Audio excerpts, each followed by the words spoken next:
Welcome to Backstage with Richard Ridge.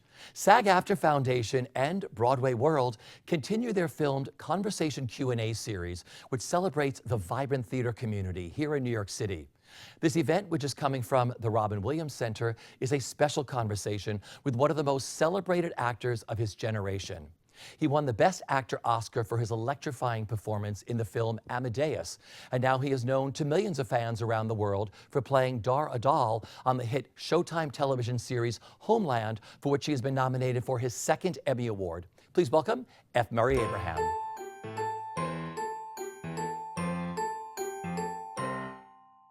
Well, first off, congratulations on your second Emmy nomination for Homeland. You're welcome. This thing about all of these credits in the bio, and it's a little embarrassing because I teach from time to time, maybe once every year and a half. I get a real charge out of it. I gather a class together at the Atlantic Theater Company. I did 2 weeks ago, and I always bring the Oscar with me. And I show it to them, and they all go, you know, oh. And I explain to them that winning the Oscar is terrific. I mean, it's, of course, and it's great for the career, but it doesn't make you a better actor. That's what's difficult to explain to anyone, that the work is what we are here about. The work is what it's about. It's the work that never changes. And it's hard to convince people of that because they're trying to make a living. And you begin to think, you know, it's getting the job. Well, it's also doing the job. And that's really what I'm still not dedicated to, but that's still what drives me. My son just left New Orleans. He builds sets for films and for television studios, and he went to L.A. to get away from the. Anyway, the point is, New Orleans is a real party town. It's a great town, but anyway, he went out there, and it was like starting a new career, and he got a job immediately, and. For the first week, he was doing work that it was a step up for him from what he had been doing. So it was brand new. And he said that he was really worried about being able to do the task, do the job. And I said, I hate to tell you this, but I'm successful, and I've really had a lot of experience, and I feel the same way every time I get a job. I hate to say that, you know, like that, but that complacency does not fit into my way of thinking. I wish it did. It would be nice to take a breath and say, well, it's a job and I'm going to do well. But it's always another adventure. I guess, again, of course you all know what I'm talking about. Well, let's talk about this role then, Dar Adal. How did he come about for you? Well, it's one of those things. I mean, someone called and they said, we're looking for a new character, and it was opposite Mandy, whom I've known for many years, and the scene went so well that they decided to keep the character. Because didn't this start as just a 2-episode? One. 1 episode. Oh no, yeah. That's right. It was 2. Yeah. The first one, it was me in a bus. That's all, and they paid me. So it was 2 episodes. Yeah. So what do you love the most about playing him? I really like him. I think he's a complex, interesting man. You know, he's not one of those. Sometimes you take a job and you think, well, I hope this one doesn't become permanent because this guy's boring. But this guy's not boring. Yeah. Has this role made you... I always thought he was... After we started working on it for a while, I started to think he's actually, what's the word these days for fluid sexuality? Yeah, I felt that he could go in any direction. Yeah.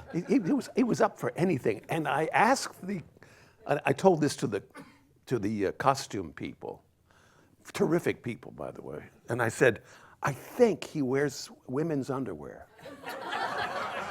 and they made some for me.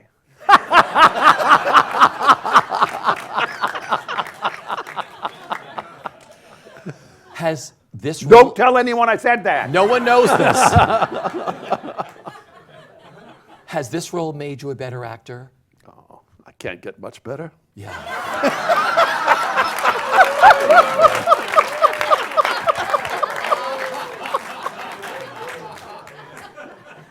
The roles that make you better are the great roles. That's why I do the classics. Yeah. It's a test. It's me against, not against, but measured up against every actor who's ever done the role, ever. That's how I feel about the classics. Well, let's talk about specific things. What makes Homeland so rewarding for you? Oh, the writing's very good, but also the pay is terrific. But they've got a crew of directors on it who have a piece of the action. They're also producers, and they have a great, a real investment in an artistic investment as well as a financial investment in it, and they're really very good. I wouldn't say this if it weren't true. I would pass over this question, but it's a tight crew of people, and I like working for them. I wish the organization was a little more open-handed, though.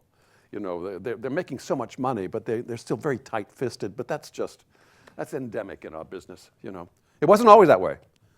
There was a time early on, I hate to go back into ancient history, but there was a time when you're not hip to the fact that years ago, maybe 90% at least of the commercials in this country were cast here.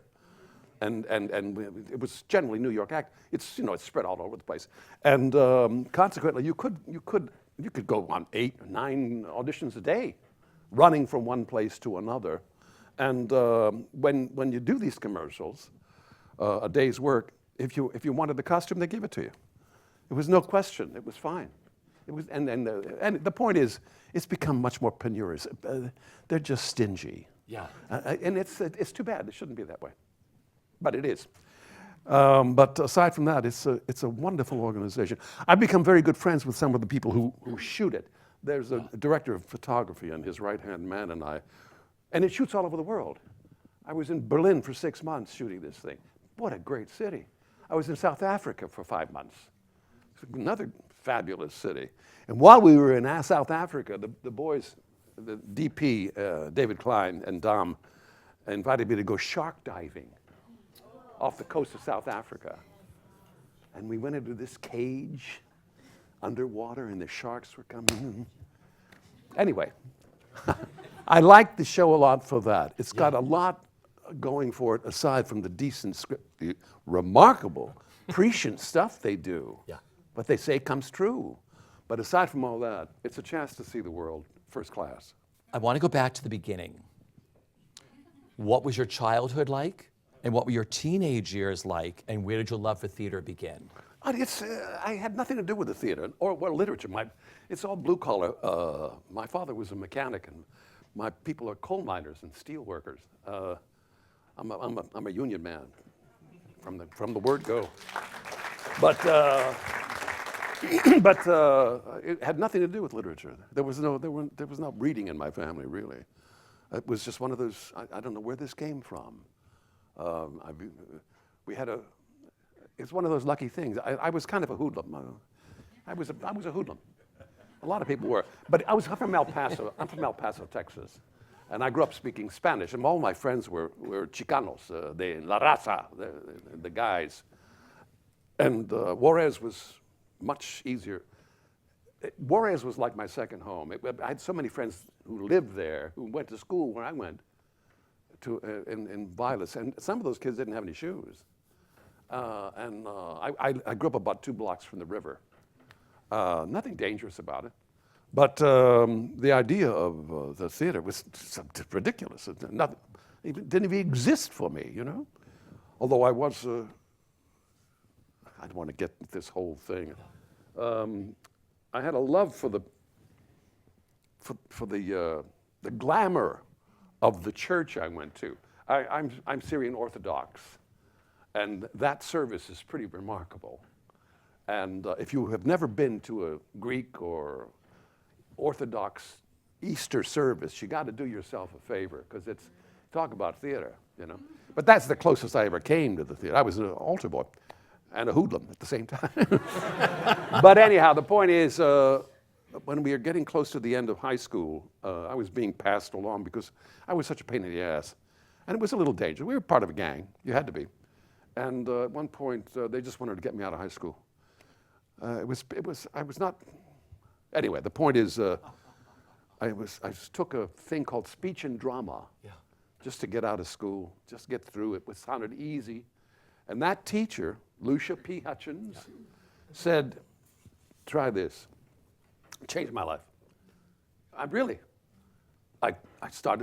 changed. I dropped out of the gang. I started to read. She started to direct me in that direction. And I did Mitch, a scene from that wonderful play. And I did some Shakespeare for the first time. And I was in a contest for the state of Texas. It was the Old Lady Shows Her Medals, J.M. Barrie. And I won an award, and I got a scholarship to go to school. $100. Yeah, that was the scholarship, and it was enough. I went to school at what is now UTEP. It was then Texas Western College of Mines, and that's where I went to school. And then I went there for a while and decided I wanted to seek my fortune. That's the story. So then you went to Los Angeles? Yeah. What got you to LA first and not New York? Why Los Angeles? Well, first of all, it was that whole thing about LA. Yeah. I mean, it's like I was I felt like I have a Mexican soul anyway. And it was LA, and it was the beach, and it was a whole world of ease. And I grew up in cars practically, so there was the car culture was part of it. I thumbed my way out. I hitchhiked. You could do that in those days. You know, on the road was a very important part of my background, my culture. And I thumbed out there, and I got a job parking cars in LA on Sunset Boulevard, driving those big cars. It was fabulous. Yeah. And I just horsed around for a while. Well, you made your Broadway debut in Robert Shaw's play, The Man in the Glass Booth, directed by Harold Pinter. How magical was that time in making a debut and working with Harold Pinter? It's a great story. I was doing something for called the New Theater, I think it was then in those days. And they were producing this play that Harold, I can call him Harold because we became friends long distance. Years later, when we were doing the 25th anniversary of The Caretaker, he came to supervise the production. He really cared about his work. He's a wonderful man, but very stone-faced, with these marvelous dark eyes. And he was a good-looking man. And the audition, it was a big company. I don't know if this happens very often unless it's state-supported, but there must have been 16, 17 people in this company. And my role, the one that I was up for, was of a tailor. And the scene was, I show up briefly, I measure him, I have a few lines, and then I'm off. And then I had two more appearances, one as a guard and one as a witness from South Africa. The point is, the audition was in the theater, and I was introduced to him, and I was nervous, trying to be cool. He says, how do you do? How do you do? How do you do? How do you do? I said, hi. He said, well, what are you going, if you'll get up on the stage. I said, so do you want to hear some Shakespeare? I don't know why I said that.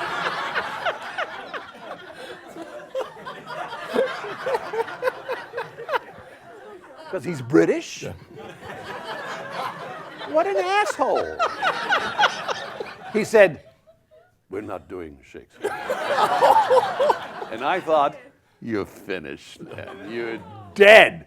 So I went up, I said, oh, okay. And I went up on the stage, and he said, all right, the stage manager was there, and he said, all right, I want you to measure this man for some clothing. So I pantomimed it, got the whole thing, did the whole thing. You do what you do, right? You got the picture. And he said, and that was it. And he said, thank you very much. And I said, that's it? And he said, this is a true story. He said, I think we've seen what you can do. And I said, I don't feel like I've done a goddamn thing! And I left. And that afternoon, they said, he wants you to be in his play. Oh, true story. That is a great story. To Harold Pinter. Yeah. You had this glorious career on stage, screen, and television. So let's chat about some of the highlights. Take anyone. It's got ice in it. That's the ice one. These are the not iced. Let's talk about some of the highlights and just tell me what comes to mind. A memory or a story. Highlights of what? Your career. Oh, Jesus. Well, you have quite a history with renowned playwright Terrence McNally. Yeah. You have done, what I told them earlier, you've done more Terrence McNally plays than any other actor, right? Yeah. It's great stuff. Great. He's a friend. He also is a neighbor right on the street from me. But there's a play that I did with Helen Mirren, one of the great ladies I've ever known, ever worked with. But we did this Turgenev. We did Month in the Country when it was up at above the Bond store. They used to have a theater on the second floor, and it was a big thrust, and the audience was just about where you are, that close, just like this. And it was this big, and there were these tedious, long speeches that she had. I had a great part. Shpigelski's a wonderful part, but she had she had a big shawl, and she would walk and talk, make these long speeches, and this was a subscription audience. So generally speaking, the matinee audiences were older people who came in slept. and Helen would do this. As she was doing the speech, she'd take off her shawl and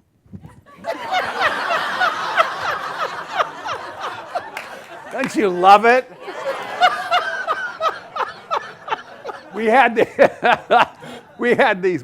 She got terrible reviews, and it was a shame. She was wonderful. I mean, I just love her. She was wonderful. And a woman's woman and a man's woman. You know, she's just a person you want to be around. Anyhow, I used to warm up every night before the show, and the Star's dressing room was like overlooked the theater. And I would be working out for about 15 minutes, and then she would come at one point, open the door and go,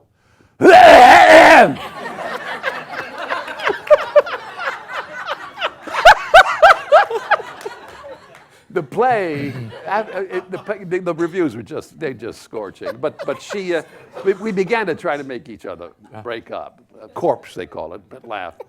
And a rubber chicken began to appear. But she wouldn't break. But it was a pretty sizable rubber chicken. And we had these clothes. It was what was it, 19th century? 19th century costume. Big voluminous, and I played a doctor. And I had this big briefcase, big doctor's briefcase. And it's a true story. I had the briefcase here so the audience couldn't see.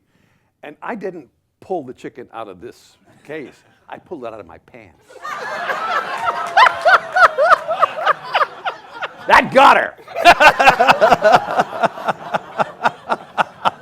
That is. And it's only a play. Well, let's speak about It's Only a Play and Terrence McNally. The last Terrence McNally play you did was It's Only a Play. It was a monster hit, right? Yeah. Yeah. Tell the audience who you did that show with. Oh, gosh. Nathan Lane. Yeah. Matthew Broderick. Oh, gosh. Stockard Channing. Stockard, but Megan also Mullally. Stockard was sensational. Yeah. If you didn't see that performance, I'm sorry for you, because she was brilliant. I mean, we all got a hand when we came. It was a great entrance. You know, it was really marvelous. It was a stairway going up to these big double doors, and every time someone came on, everyone would applaud, mostly for Nathan. Every single time I was explaining that we would count afterwards. 7, 8, 9. Every single time. But with Stockard, she had 2 exits, and every time she made the exit, they would applaud again. Yeah. It was a winner show as far as a crowd pleaser. And before we opened, they were selling more than $1 million a week. Yeah. And they were rapping more than $1 million a week before we opened. And it's not a musical. It was a big hit. Nathan was something. I guess one of the most, absolutely the most consistent performances I've ever seen. In Angels in America, I did it with that wonderful actor who, shame on me and my names. Stephen Spinella? Stephen. Yep. If you didn't see Stephen, Yeah. too bad for you, because that was a remarkable performance. Yeah. And he gave 100% every single time. He used to eat 5 or 6 bananas for each performance because of the energy that he was expending. I used to go out and watch him do this specific scene every single night. It was marvelous. Anyway, what a great play. Let's talk about Angels in America. I loved you in this play. For any of you who got to see him play Roy Cohn in the original production of Angels in America, brilliant. It was a good performance. Yeah. What was it like tackling that role? And I mean, he's not a very well-liked man. It was really hard. Yeah, so what was it like for you? You know, if you play, I can say Macbeth. This is not a theater, right? This is, yeah? Okay. I played some bad guys. Yeah. I played a lot of bad guys, and it's not a big deal. You know, you work it out and you do it. But playing someone who, a historic figure with whom you have a connection, it's hard to do because I couldn't get past my dislike of that man. Yeah. And I mean, it's a terrible thing for an actor to admit, but something was getting between me and accomplishing the character. The performance, I didn't have anyone to put me in, by the way. The director was not available. Yeah. And the stage manager was brand new. He had never done the show before. So I was putting myself in with his help. That's all. So I was, but I, you know, the play was a success. You just fit yourself in. And I was watching it every night. No excuses. But it took me, I guess it was about, I don't know, about a month. And it's a great character. I just was missing. I mean, I was delivering a performance, and it was satisfying enough, and it was accomplishing the play. But it wasn't right. And someone, I forget who it was, one of the producers, someone I trusted and liked, I said, "What's wrong?" He said, "You're making him too nice." And of course, it's that same problem that we all have, most of us anyway. We want to make sure that the audience knows that's not really us. We're really wonderful. We're just acting. Because I don't want to be identified with Roy fucking Cohn. But that's not your job. He said, "You've got to make him really nasty. You can cover him with being charming, but he is a prick." And as soon as I started attacking him that way, I felt the audience come on my side, oddly enough. I felt them gather behind Roy Cohn because they recognized who he was through me. But I suppose I don't know how to explain it. I guess the more vicious you make the Scottish character, the more the more satisfying he is. Richard III is easier, I think, than the Scottish play because he's charming. He can be funny. There's nothing funny about, you know, the guy, Mac. But I don't want to carry on too much. I don't know if I could play Hitler, for example.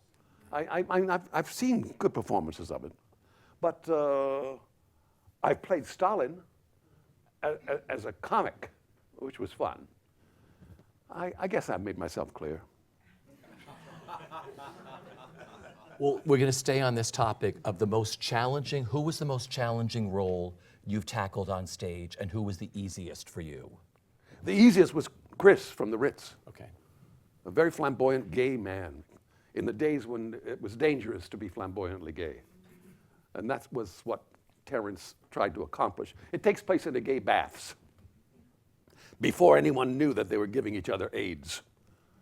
It was pre-AIDS, so the baths were, there was sex everywhere, many times a night with these guys. Most of the cast, by the way, from that show is dead. of the plague, my closest friend, the godfather of both of my children. But anyhow, the point is that it was wild and free and a big cast. But in that cast, the sanest person on the stage was my character, who was completely out. But it was a statement I think Terence was making, that you can be that gay and you can be sane, and everybody else is nuts. I got that character, but most of his work I get immediately. It's one of those those writers that you connect with. But there are some characters I feel like I never got. It's hard. I'll tell you about. I didn't have much preparation for a caretaker. I like to prepare. I like to be very prepared, and I didn't do the part from the beginning. For the first rehearsal, the guy who was doing it, wonderful actor, got very sick, and they needed a replacement. So I was thrust in the middle of the rehearsal period, and I had to learn this Cockney accent, and what's worse than a bad accent, you know? And I knew it wasn't very good, and I had to work on it and work on these immense speeches. Anyway, I just felt like I hated what I was doing because I knew what the part could be, and I wasn't accomplishing it. And I used to wake up, and you know, when you do a play, it's the first thing on your mind when you open your eyes. You go, that play, with someone like Bottom in Midsummer Night's Dream, I couldn't wait to get to the theater. I really loved doing that play. Boy, oh boy, what a treat. But with the caretaker, I hated it. All day long, I dreaded. I started thinking maybe there's going to be an earthquake. Maybe there's a fire. Maybe I can be mugged. I'm serious. And then I'd do it and I'd get through it. And then it started to get better and better. And then Harold came, I think, after, I remember exactly. At one point he was talking to us. He said, "What performance is it?" And I always calibrate that. Gives you an idea of where you're going. And I remember exactly, that's no one knew. And I said, of course, it's 13th performance. He said, it still has a way to go. It still has a way to go. He said, "I like to talk with Murray alone." He was really just, and he sits there, and I was gushing in my dressing room, and here was Harold Pinter, and he had come, and he wanted to be alone, and I was saying this, and he had he looked a bit like my brother, God rest his soul. Really, they had the same eyes, and I was telling him about this and that, and at one point he stopped, he reached over and he did this. He said, "It's a great part, isn't it?" I thought, this is a playwright. He wants to hear that. It's a great part, isn't it? I said, "Look at that." Yeah. I said, "Yeah, it's one of the greatest parts, modern parts ever written." And he said, he gave me a few things to think about for the show, and that's when it finally began to improve. Anyway. That's great. But It was hard. It was hard. Yeah. Well, have you ever been in that position where you know you're not any good? What's worse? Oh God!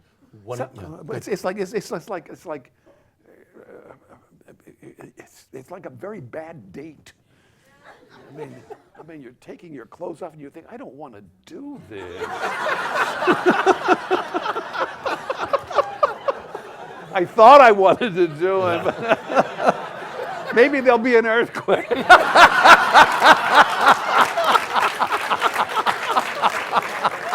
That's hilarious. You received the Oscar and just about every other conceivable award. You know where I'm going, everybody go right ahead. And accolades for your brilliant performance in the film of Amadeus for director Milos Forman. Yeah. How life-changing was that film? Oh, it was life-changing, sure. The problem that I faced with that was that I really became very, very full of myself. And it's a danger. Because in Europe, I was treated really like a prince. And I was getting these amazing offers for not very good films. But I got some good offers here from some great directors. But I refused to do any supporting roles. I said, I'm no longer a supporting actor. And there were some wonderful films which I frankly, I should have done. I didn't have good enough advice, or I was just too full of myself, hubris. And I was so sure I wasn't being hubristic. I was sure I was being above it all. And I was, I really meant it. I won't go into the films I didn't take. I will tell you that there were some great things that were offered if I had only not been such a jerk. But I thought I was doing the right thing. I really believed that. There was a commercial, for example, for, I don't know, like IBM. And it was a big makeup. They offered me $100,000 for a day's work to do, and I was broke. But I had quit doing commercials years before. I said, I don't want to do any more commercials. I think it's making it too slick. I want to be known as a serious actor. I really did that. But the point is, it was for me. It's not for the world. It was because of my mentality. I wanted to be better. Anyway, the point is, they said 100,000. You got to play Leonardo da Vinci. It was going to be this makeup and this, and this would be like one day's work, more money than I had made in the last 5 years, practically. The point is, I didn't do it. Ian McKellen did it. I mean, he was smarter than I was. But anyway, he was established enough he could do that. The point I'm making is we do what we do. You wonder after that before. But in Europe, it was another thing altogether. I had these offers to go all over the world. I mean, I can't tell you what it's like to go. I think, let's do a movie in Sri Lanka. Let's do a movie in Budapest. But it's not just a movie. It's suites. It's a personal driver who's available to you 24 hours a day. It's all this money. It's per diem to drive you crazy. The point is, I was doing a lot of really terrible movies. I mean, not terrible, but they were not these giant Italian extravaganzas that people like John Gielgud would be part of. He would do 2 or 3 days' work, they'd pay him a lot of money, and then use his name. So it wasn't that I was the only one who was whoring himself. I was in good whore company. But it was a lineup of these international celebrity stars. He was a very nice man, by the way. Yeah. But Burt Lancaster was wonderful to work with. But my point is, I got to meet all these people, which was, I'm starstruck, you know. And I was making some money, you know, putting it away for my kids' education, that kind of thing. I'm not ashamed of it, but now, I mean, people ask, how could you? Well, you do it. Yeah. And besides, there's always the theater. There's always the classics. My final question for you is, what is the best bit of advice that you've been given, either personally or professionally, that you live by? Well, it's the one that I came up with for my classes. Don't be afraid. That's it. That's the best. Don't be afraid, see? I want to thank you for one of the most magical nights, one of the most honest, and what a masterclass, my friend. Ladies and gentlemen, F. Murray Abraham. Thank you.